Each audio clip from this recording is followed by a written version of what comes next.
And then a quick introduction. My name is Serena Bishop Gordon, and I am the Sustainability Director at Visit Bend. I manage the Bend Sustainability Fund, and really excited to announce the opening of the applications September 1. So really the goal of this meeting is to answer any questions that people have around the process, the timeline. Just going to admit a couple more people to the meeting. The timeline of the grant application, ways that you can set yourself up for success, funding criteria, and then hopefully I will move through this sort of deck really quickly, and then we can move on to question and answers, because I think that will be the most valuable part of the session. So I'm going to go ahead and share my screen here. Hopefully, here we go. And sorry, I'm trying to admit people at the same time. There we go. Okay. Oh, wait. Okay. Can you guys see this on the screen? Nod. It says Yes. questions. Is that the right slide? No, that's weird. Hold It says on. questions with the cute little kid on a BMX bike. Or Wow. mountain. Okay. All right. Let's try this one more time, because that is not quite the right one. I kind of figured.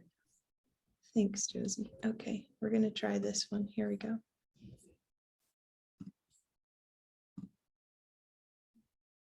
Is that better? I think so. It's still loading. Okay. So it's not up yet, but What? I'm so confused. It says it's paused. This is really frustrating. All right, I'm going to try one more thing here. I apologize for this.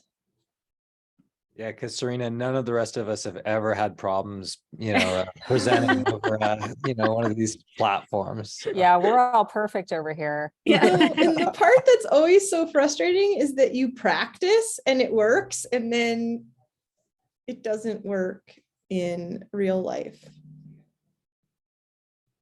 Has anyone ever encountered the "your screen sharing is paused" button? No. Okay, this is really strange. We're going to try one more thing.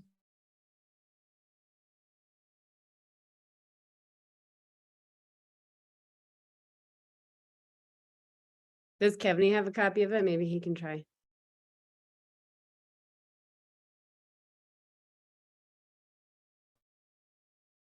Yeah, I'm downloading a PDF of it right now, but you seem to be moving forward. Okay, Oh. is that working? Yeah, I think Yes. you got it. Good job. Okay, so let's see if I can actually see what I'm sharing now. Why is that not letting me actually see it? Let's see. Oh, goodness gracious. Well, that's okay. We'll just move through. Okay. Okay. So are you seeing the full screen now? There you go. Okay. Whew. All right. So thanks for your patience. Yes.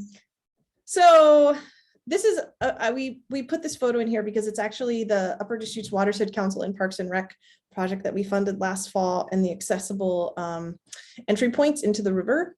So it's just one of the examples of our work at work. So just a quick overview of what we're going to cover today: background on the Bend Sustainability Fund, our trust-based funding model, timeline, funding criteria, how to apply, tips for success, and your questions. So if there are questions along the way, you can raise your hand, but also just like we can cover anything and everything at the end. And that way we can kind of move through this a little bit quickly so we have time. So the Bend Sustainability Fund, most of you are aware, but if not, we invest in projects that protect, steward, and create sustainable experiences in Bend's community. And we think about Bend's community, it's not just the city limits of Bend, but really spanning all the way up to Warm Springs, south to Lapine, east and west of Bend, because we all recognize that people who live and spend time in Bend recreate in a wider area. So when we think about where the geography of our funding, keep in mind that larger footprint. We are working towards a trust-based funding approach, and we have some bullet points I just wanted to share with everyone. We lead with trust, we prioritize relationships, we strive for systemic equity, we work to simplify the process, we decenter decision-making, and we're always learning. We find these to be really important. Too often, funders and grant programs set up barriers that really disallow some people from applying and receiving funding. And so we're working towards really breaking those barriers down and providing funding to a wide variety of organizations and individuals, even if they don't have a long track record, and really leading there with trust and building relationships along the way. And we're really excited to be working with our advisory council, our grantees, and our liaisons, just to move forward in this fashion. This is the grant program timeline. Today's August 10th on your far left. We're recording this session so we can share it. Applications will open September 1st, and they'll be open until the end of the month. And then in October, the advisory council and Visit Bend staff review all the applications that are legally viable for funding. And we will work together to come up with a recommendation that will be presented to the community through the community ballot. And once we have the community ballot will be open for about a week. We'll gather all that information and data and present to our board of directors the middle of November, the recommendation of funding, and then checks will be written in early December. So that's the overview. We try to make it pretty quick from the time that the application period closes until we can get that money out the door. But we do find it very important that we go through a process of engaging our community and our advisory council along the way, to make sure we're getting input that represents lots of voices and areas in our complete community. So this is the nuts and bolts part of the Bend Sustainability Fund, the state law and city code. So the Sustainability Fund can only award grants to projects that fit the legal definition of a tourism related facility. And in this next portion is actually pulled out of the state law. A conference center, so a tourism related facility means a conference center, convention center, or visitor information center, and other improved real property that has a useful life of 10 years or more and has substantial purpose of supporting tourism or accommodating tourism activities. So in Bend, our tourism related facilities look really different than Chicago or Portland or LA, because we look at tourism related facilities as a lot of the outdoor recreation, but that also includes our urban center. So as we go through the funding criteria, you'll see that projects must have a useful life of 10 years or more, and they must have substantial use by visitors. And if you have questions about the state or city code, please ask, because these are really non-negotiables as we review applications. If we were to fund a project that fell outside of these guardrails, we would probably get sued. So it's really important that we provide funding to projects that fit the criteria. And then on to the funding criteria. So we already covered this first one. We'll protect, steward, or create a tourism-related facility with an impactful life of greater than 10 years. The said facility would have substantial use by visitors. The project has a clear timeline and measurable outcomes within the next 12 months and has grassroots community support. On number 3, outcomes within the next 12 months. We award both 12-month and 24-month grants. But even in those 24-month grants, there need to be steps taken in that first year that give us confidence that things are moving in the right direction. And part of your funding, if you're awarded a 24-month grant, will happen at the beginning, and the second half of that funding will happen after the first 12 months. So the project might not be complete for 2 years, but it needs to be making progress along the way. And the name of our grant fund is the Bend Sustainability Fund. So I think it's really important that we take a minute to just define what sustainability means here at Visit Bend. And it's really based on 3 pillars: economic, environmental, and social. And we believe that all 3 are really important for a thriving and sustainable community. And so when you think about your projects and how they're contributing to the sustainability of Bend, they can do so through one of these pillars, 2 of these pillars, or all 3 of these pillars. And in the application, we ask you to explain how does your project move our community forward through in the realm of sustainability, and how it impacts one or all of these pillars. And I'm happy to dive in to specifics on these 3 pillars, either at the end of the call or individually if you have questions on that.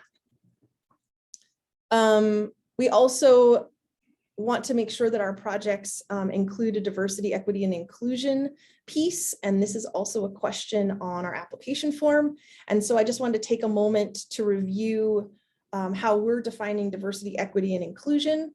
In summary, diversity is that all people are welcome. Equity is that all people were included in the planning. And inclusion is that all people have access to participating. And those summaries are really, because it is sometimes confusing. What's the difference between equity and inclusion or diversity? And so when we look at this, we're looking at it as, are all people welcome there? Were they included in the planning and preparation? And then who has access to participation? And there are questions on the application, not only about your project and its impact on diversity, equity, and inclusion, but also your organization's journey in the DEI space. So then more nuts and bolts. We use a platform called WiseHive, and it's a really pretty simple and interactive online application system. If you have already submitted an application, you can use your formal login, but if you're new to the process, you'll create an account and log in. And once you have your account, you will be taken to the application form. Right now, if you go to the link, it will say that you cannot submit because the application period has not opened yet. But once it does, this is what you'll see. You can click open and you will be walked through all the application questions. If you do not meet the eligibility questions that you see first, you will not have access to the full application. So if when you're going through those eligibility questions and you feel like maybe your project doesn't fit, give me a call or send me an email. We can walk through that.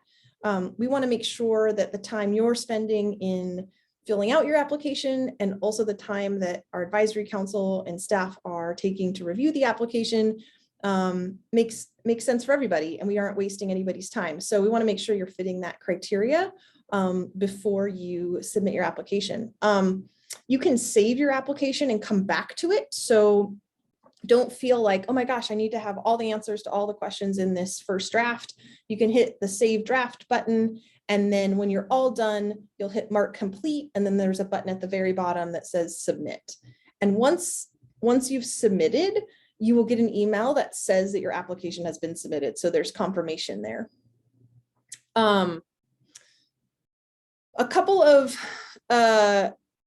common reasons why projects don't get funded. And we'll talk about why projects don't get funded and then also how you can set yourself up for success. So the biggest reason that projects don't get funded is they don't fit the funding criteria or the legal definition of a tourism related facility. So again, give me a call. That's what I'm here for. Ask the question and let's figure that out before you move forward through the application process. Your project isn't shovel ready. And that really means that maybe the timing isn't right. Maybe next year would be a better time for you to apply for that particular project. Third bullet point is the project and its eligibility has not been reviewed by the Bend Sustainability Fund team. We are here to support you. And if we haven't talked to you about your project, don't submit an application. It is so much more efficient if we can have those conversations ahead of time and make sure that we're setting you up for success through the process. The applicant doesn't have the capacity to execute on the project. So what we've run into before, and this really goes back to number 2, shovel ready, is that someone has this idea, but it isn't well thought out. And they're really not ready to execute on it. Again, we want to help you see these projects through. And so if you have a project that's an idea, talk to us now, and maybe in next year, the following year, it'll be ready for our funding program. And then the 5th one is the applicant has not reviewed the project with the appropriate land manager. We have representatives from public and private land on our what we call it the land manager liaison committee. These are people from BLM, the Forest Service, Parks and Rec, the county, the city, making sure that if your project takes place on public land or Parks and Rec's land, you've talked to the appropriate people and that has the go ahead before you apply.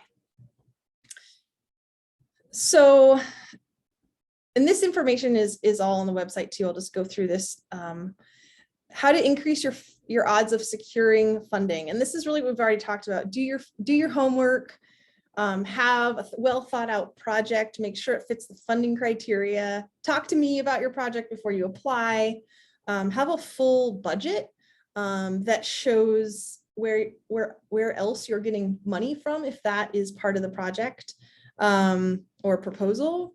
Have a clear understanding of how this project will benefit Bend's residents and visitors and have a clear and positive impact on our community.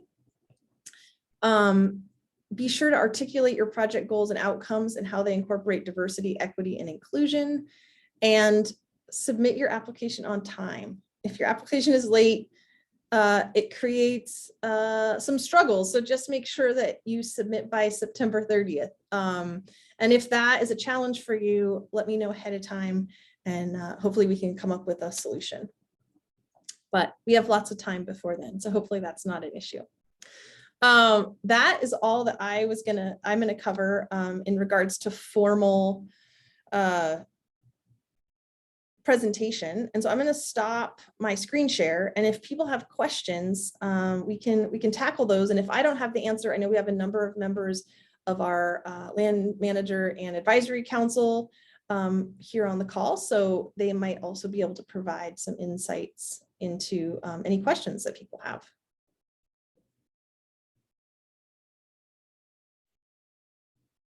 No one has any questions. I could ask a question. That's cool. Yeah. Emmy, just curious, it sounds to me like things are really similar to how they've been. Are there any particular sort of changes or evolution of the grant program that you would highlight so we're aware? Yeah, that's a great question, Emmy.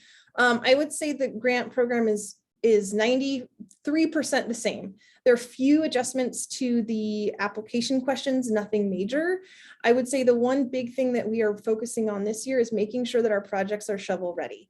So creating less gray space in the, are they really ready for execution? And that's just something that we've sort of learned in the last couple of years about the timing of funding, and that's sometimes tricky. And so if there are issues on that, just make sure we're talking about it ahead of time. Great, thanks. Yeah.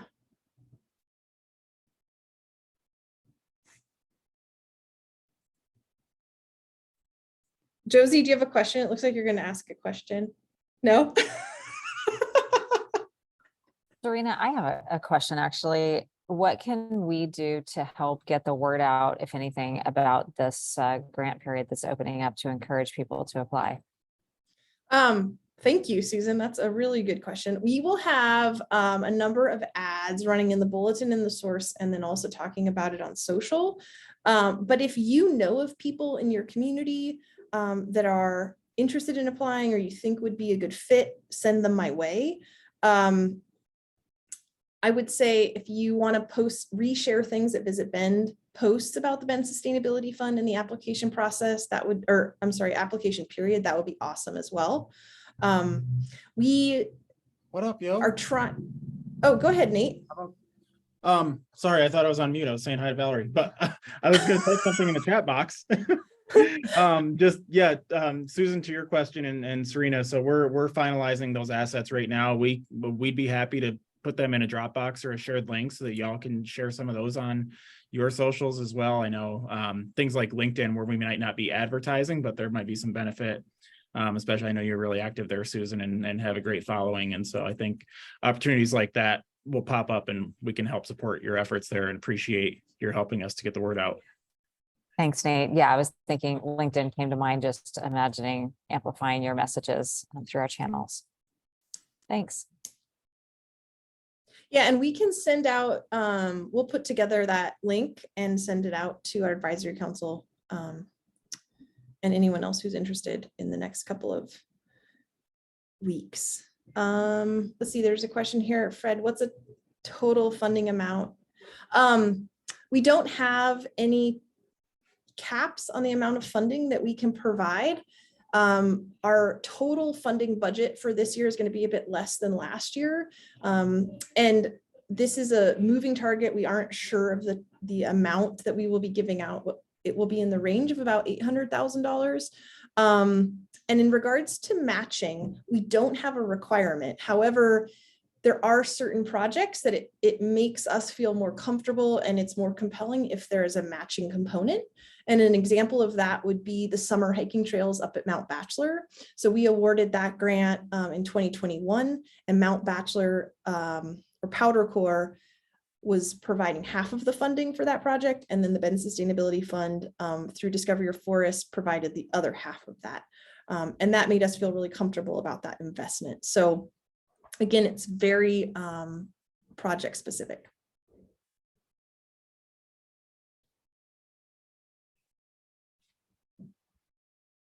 We will know how much we're giving away by the time we give it away. We're just waiting for some numbers from visitorship that will come in towards the end of the summer.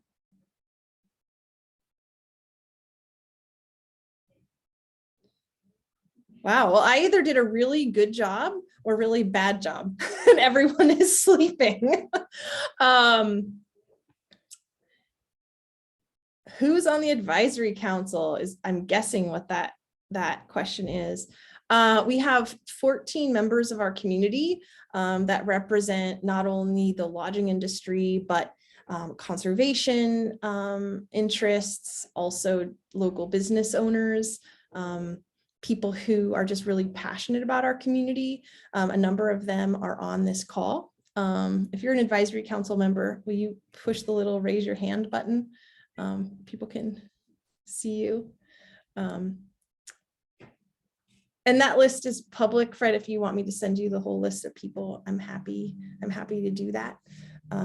Just shoot me your email or shoot me an email at Serena@VisitBend. And we will also, when we have our review committee meeting, those notes are also made public. Look at all those hands. You guys are awesome. Thanks for being here. Okay, I'm embarrassed to say I don't know how to raise my hand. Just raise it like this, Bronwyn. You got it. Bronwyn's on the advisory council too. It's hiding in there, Bronwyn. Yeah. Will formal guidelines be posted online September 1st? The guidelines and all the information you need is already on our website. It's at bendsustainabilityfund.com. And if there's information that you would like that isn't available on the website, please let me know. And I can get that not only to you, Madison, but also make sure that is posted on the website so everybody has access to it. I just had more of a curiosity question, just and it's probably different from year to year, but if there's an average, like I'm just curious, like the ratio between the amount of the value that gets funded versus the amount of value that's being applied for in total, just kind of that sense of how competitive the process is. Oh, wow, Jana, that's a great question. And I have that data, but off the top of my head, I don't know, Kevney, you might have better memory on this. I would guess that this is, and Jenna, I can double check this number. I would say we fund probably about 70% of the eligible projects. Okay.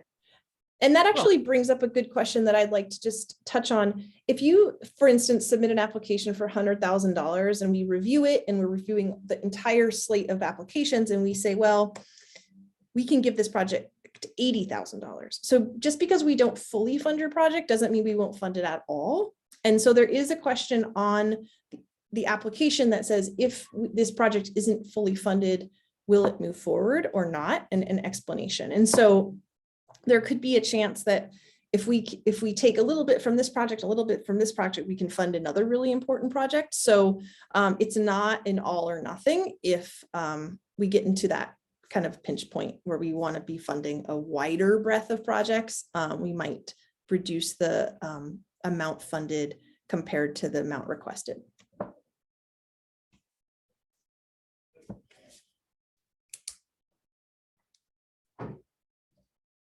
Did that answer your question, Jana?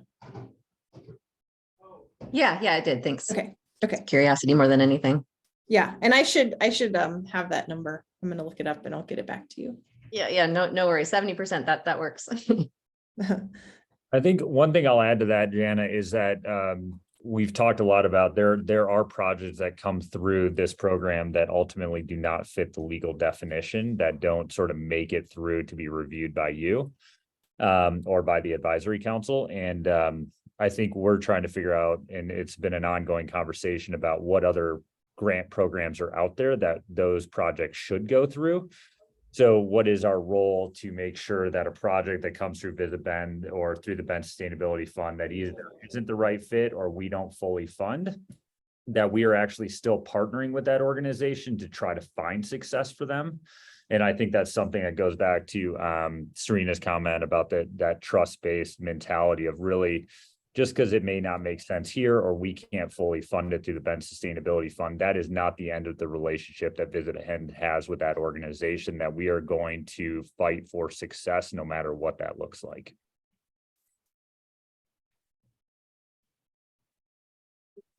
Yeah, and to piggyback on that, Kevney, I would just like to say there's so many projects that are so important and valuable to this community that might not fit within the boundaries of what we can provide funding for, but there are other ways that we can support.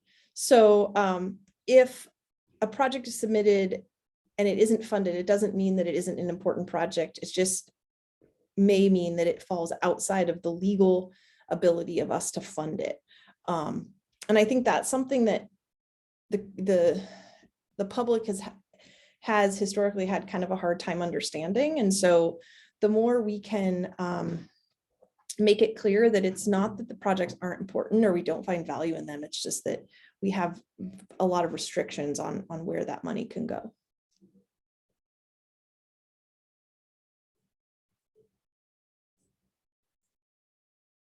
And just another question, just to that point that you're making about looking towards other potential grant options. Is there a way that this grant program and VCO's future fund, do they kind of dovetail at all, or does that create any kind of complementary opportunities potentially or anything like that? Hopefully, yeah, that was the goal, one of the goals. And that's one of the reasons that hopefully our funding timeline doesn't overlap. The future fund can fund some things that are a little more early in a process than what we can fund.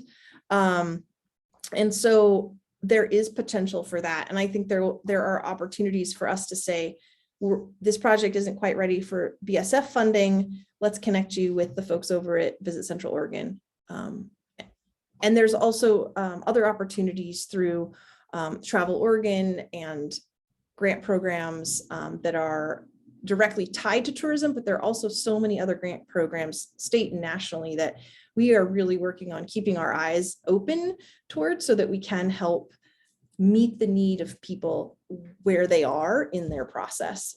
I'd like to do a better job of that, but we're trying our best at this point to help with that. Yeah, I'll piggyback on that one. I think one of the things that I always struggle with is the earlier we can have communication with a potential applicant, the better, and the ones that tend not to succeed in both of our grant programs are the ones that come within the last 7 days or the last 24 hours, and we have no idea what's going on. And, somebody asked how you can help spread the word. I mean, really now is the time that if there are interested organizations who intend to submit a application, to have those conversations now, because to Serena's point, it just may be that we're not the right fit, but we can also then turn them over to the future fund or any other number of grant programs that we know about. But the rate of success is directly correlated to the amount of conversation and partnership that happens in the buildup. So for advisory council partners and anyone else, getting the word out now that now is the time to have conversations with Serena. I will also add, Serena's done a great job with sort of the pipeline mentality of hearing an idea and saying, maybe it's not right now, but maybe next year or the year beyond.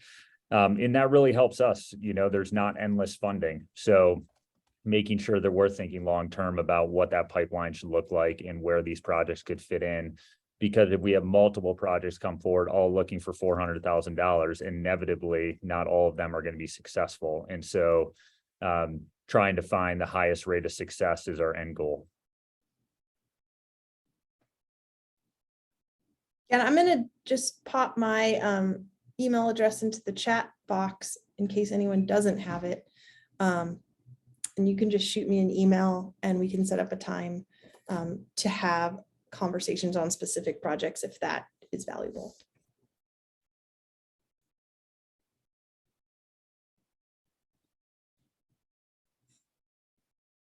Great. Okay. Guys, we moved through this really quickly. You're all getting a little bit of your day back. Any other questions?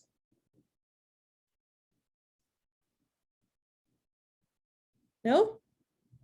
All right. Well, my door or my Zoom door or real door is open for any questions. Nothing is a silly question. And if I don't have the answer, I will work to find it.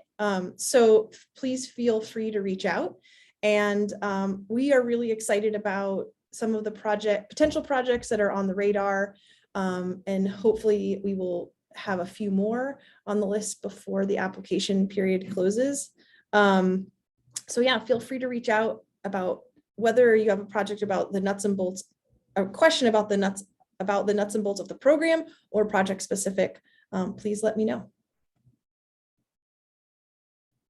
Cool. Thanks, Thank Well, thanks you. everybody. I hope you feel better, Josie. Thank you. Okay. Happy birthday, Brent. Happy birthday, Brent Thank and you. Josie. Thanks. And Josie. Bye. Yeah. Thanks, you all.